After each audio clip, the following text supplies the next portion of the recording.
Tutoriel pour apprendre à organiser et planifier une classe à distance à l'aide de l'application Padlet. Pour vous créer un compte, rendez-vous sur le site fr.padlet.com. Vous cliquez sur le lien.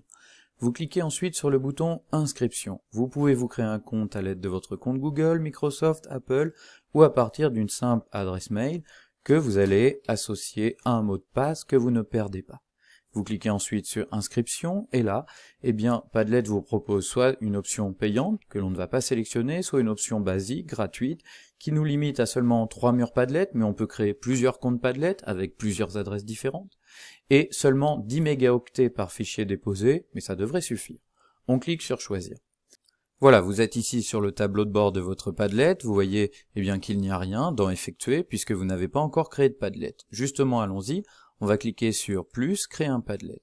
Ici, on vous propose tout un tas de formats que vous pourrez tester en cliquant sur Choisir. Par exemple, le mur Padlet de base, c'est un endroit où on va déposer des documents en vrac. Nous, on va choisir Étagère qui permet de classer les documents en colonnes. On clique sur Choisir. On arrive ensuite sur notre Padlet et ce fond-là ne nous convient pas du tout. On va tout modifier. On clique sur Modifier, on va changer le titre, on va l'appeler cours Géo1. On va changer la consigne, on va par exemple indiquer faites les activités proposées. Ici on peut rajouter l'icône si on le souhaite, ce n'est pas obligatoire. Voilà, par exemple, ici, on revient en arrière. Ici on a le titre de notre Padlet, l'adresse, padlet.com, le nom de notre compte, et puis un code aléatoire. On va l'appeler Géo1 pour que ça ait plus de sens. Le papier peint ne nous convient pas du tout, on clique là. Plusieurs propositions vous sont faites, nous on va aller par exemple dans Texture, et on va sélectionner celui-ci, voilà, on revient en arrière, et on clique sur Sauvegarder, voilà, là on est satisfait, tout a été modifié, comme vous le voyez. Alors, on va travailler sur notre première colonne, par exemple on a un cours le 23 mars, on va cliquer sur, on va indiquer qu'on va proposer une activité 1, puis le 26 mars, une activité 2, et vous voyez, vous rajoutez comme ça, autant de colonnes que vous le souhaitez. On clique sur Sauvegarder. Bien sûr, vous pouvez à tout moment renommer une colonne si vous le souhaitez, sauvegarder. Vous pouvez également les déplacer, voilà, comme ceci, vous voyez, il suffit de les glisser, déposer, et bien sûr, vous pouvez les supprimer. Même lorsque vous avez fermé votre Padlet, vous pouvez revenir et rajouter à nouveau des colonnes, par exemple, déposer l'activité 1 dans cette colonne, sauvegarder. Et donc, on va déplacer ici, pour que ce soit cohérent. Activité 1, activité 1. On va voir maintenant comment déposer des documents sur notre Padlet. Par exemple, vous avez réalisé une activité sous la forme d'un fichier LibreOffice et vous voulez le déposer sur votre Padlet. Rien de plus simple. Vous faites un clic gauche, maintenu enfoncé, vous vous déplacez, le Padlet devient jaune, vous lâchez et vous choisissez la colonne, celle-ci par exemple. Vous patientez le temps que le téléchargement se fasse, il faut impérativement que la barre jaune soit complète et que le document apparaisse pour que vous soyez sûr qu'il soit bien déposé, voilà qui est fait. On peut cliquer ici pour rajouter des éléments, par exemple on va préciser qu'il s'agit de l'activité 1, on va mettre ici la consigne, télécharger la fiche, voilà, compléter là, voilà, et déposer là, hop là, dans la colonne à gauche, à droite, pardon. Voilà qui est fait. Ensuite, on va voir qu'on peut rajouter des documents d'une autre manière que par un glisser-déposer. On clique ici sur le plus, on indique ici consulter l'image, et on va chercher notre image en allant dans l'icône mettre en ligne. On clique sur Pick Files et on va chercher dans nos dossiers le document. Ici par exemple cette image. On clique sur Ouvrir, on patiente un instant le temps que l'image se télécharge. Ça peut prendre un certain temps, plus votre fichier est lourd, plus ça prend de temps. Attention, vous n'avez le droit à des fichiers qui font seulement 10 mégaoctets maximum. Voilà qui est fait. Vous pouvez également mettre un lien vers une vidéo, comme ici, ou ici un lien vers un site internet, prenons cette vidéo.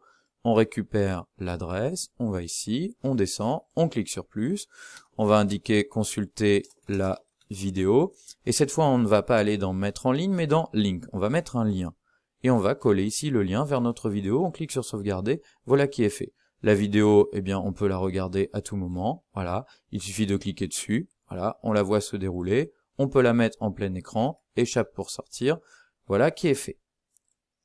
Ensuite, on va voir que l'on peut également rajouter un lien, par exemple, vers un document de notre Google Drive. Par exemple, un fichier ou une vidéo qui fait plus de 10 mégaoctets.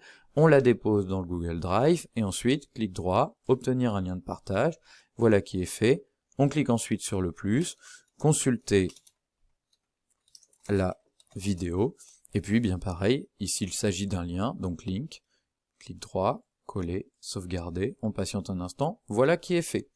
Vous avez également la possibilité de rajouter d'autres éléments. On va cliquer sur le plus, on va par exemple indiquer le mot consigne, et ici, vous avez tout un tas d'options que vous pouvez tester. Par exemple, prendre une photo avec votre webcam, faire une captation vidéo, vous enregistrez avec votre webcam, ici l'outil dessin, tout un tas d'éléments que vous pouvez utiliser. Nous, on va tester par exemple Voice. On clique là, on clique ensuite sur le micro, voilà, et ici, vous voyez, eh bien Padlet enregistre notre voix. Lorsqu'on est satisfait, on clique sur pause. Si on est OK, on clique sur Playback and Save. Si on veut recommencer, on clique sur Discard and Restart, voilà. Ici, blablabla, blablabla, pause. Là, on imagine que je suis satisfait. Je clique sur Playback and Save. Je peux visualiser, écouter mon son. Si ça ne va pas, je clique sur Retour. Si c'est OK, je peux lui mettre un titre, voilà. Et cliquer sur Sauvegarder. Et ensuite, je patiente le temps bien que Padlet enregistre mon audio. Ça peut prendre quelques secondes. Je crois que vous avez le droit à 15 minutes. Voilà qui est fait. Tout ce qu'on vient de faire là, vos étudiants, vos élèves peuvent le faire. Ils peuvent vous déposer une fiche, une vidéo, une image, un lien vers un document qu'ils ont créé, s'enregistrer la voix, etc. Donc vous voyez, Padlet, c'est très riche. Voilà, vous avez créé votre première activité. On va voir maintenant comment partager ce Padlet. On va aller justement sur l'onglet Partager. On clique sur Partager. Et on va aller sur Change Privacy. On clique là. Plusieurs solutions s'offrent à vous. Soit vous considérez que le Padlet est privé, et dans ce cas-là, il vous est quasiment réservé. Soit vous considérez qu'il est public, et là, tout le monde peut y accéder, il est même référencé dans le moteur de recherche de Padlet. Nous, on va choisir plutôt l'une de ces deux options-là. Padlet secret, ça veut dire que le Padlet ne sera pas référencé, et que ne pourront y accéder que ceux qui ont l'adresse, que ceux à qui vous donnerez l'adresse.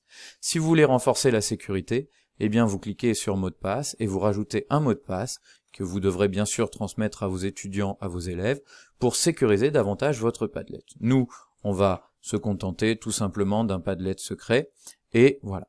Ensuite, vous pouvez autoriser différentes choses. Soit vous autorisez simplement à lire, c'est-à-dire que ceux qui consultent votre Padlet peuvent lire les documents, les vidéos, etc., mais rien de plus. Soit vous mettez éditer. Dans ce cas-là, ils peuvent consulter les documents, rajouter des documents, supprimer vos documents, modifier vos colonnes, bref, ils sont auteurs, modérateurs.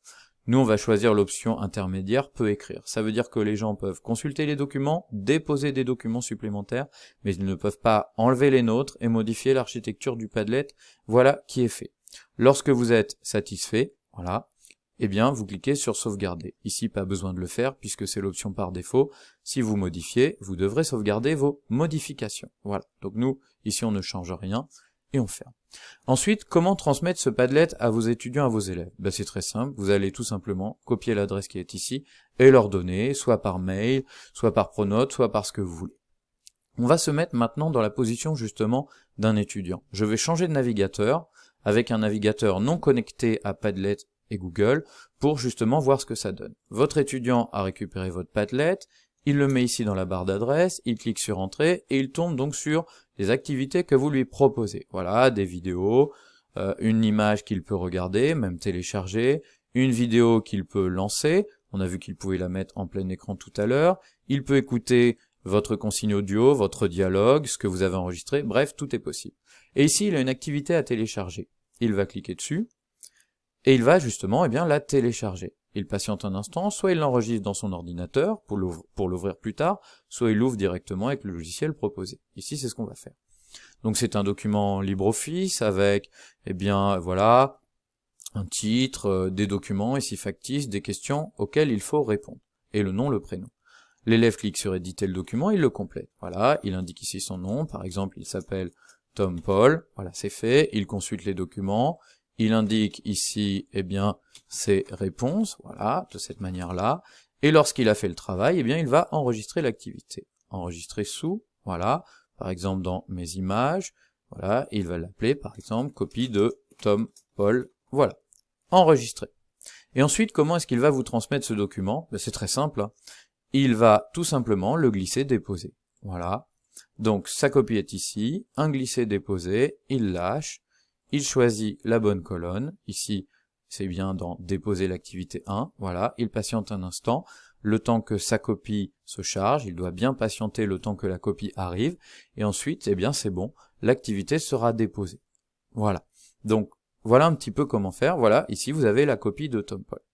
Et ensuite, eh bien, il ferme le Padlet et son travail est fait. Ensuite, eh bien, s'il doit revenir dessus, il rentre à nouveau l'adresse dans la barre d'adresse et il continue le travail. On va maintenant voir qu'il y a possibilité, eh bien, d'ajouter une option qui peut être très utile. Par exemple, lorsque les élèves déposent ici leur copie, eh bien, ils vont voir les copies de leurs camarades. Et vous souhaitez peut-être que ça ne soit pas le cas, que les copies ne soient pas visibles des autres. Dans ce cas-là, vous allez activer une option. Vous allez ici dans Modifier, et là, vous allez cocher cette case, celle-ci, voilà. Vous allez en fait demander, eh bien, à ce que Padlet vous demande de modérer votre document, c'est-à-dire que vous allez devoir donner une autorisation avant que le document soit véritablement déposé. Ici, on clique sur sauvegarder, c'est fait, voilà. Regardons maintenant ce que ça donne du point de vue de l'étudiant. Vous lui avez à nouveau donné votre Padlet, il va à nouveau donc, eh bien, le déposer ici, voilà.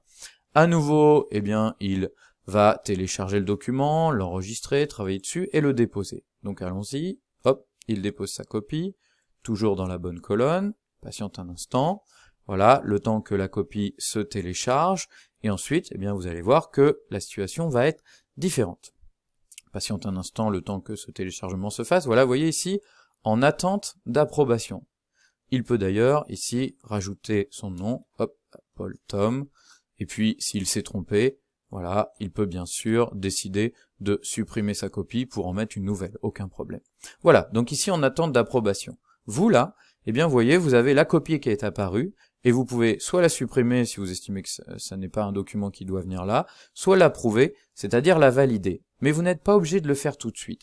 Et par exemple, si on se met du point de vue d'un troisième étudiant, vous lui avez donné également le même Padlet, il clique, voilà, et vous voyez, eh bien, sur ce Padlet, la copie de Paul Tom n'apparaît pas. Pourquoi?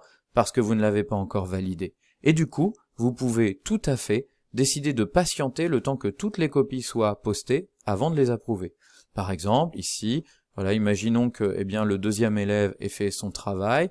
Voilà, hop, il s'appelle, voilà, Gilles, peu importe.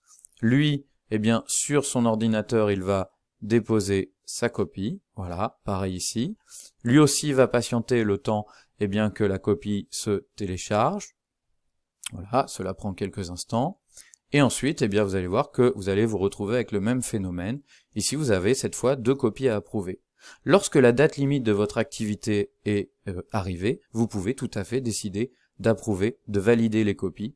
Et cette fois, eh bien, elles vont devenir lisibles des autres élèves. Ensuite, eh bien, vous pouvez les ouvrir, les consulter, les télécharger, les annoter, et ensuite les redéposer, par exemple, eh bien, je sais pas, dans une colonne corrigée, si vous le souhaitez, voilà, ou alors simplement déposer tout simplement un corrigé un petit peu plus général que vous auriez fait ici. Voilà. Ensuite, c'est à vous de gérer.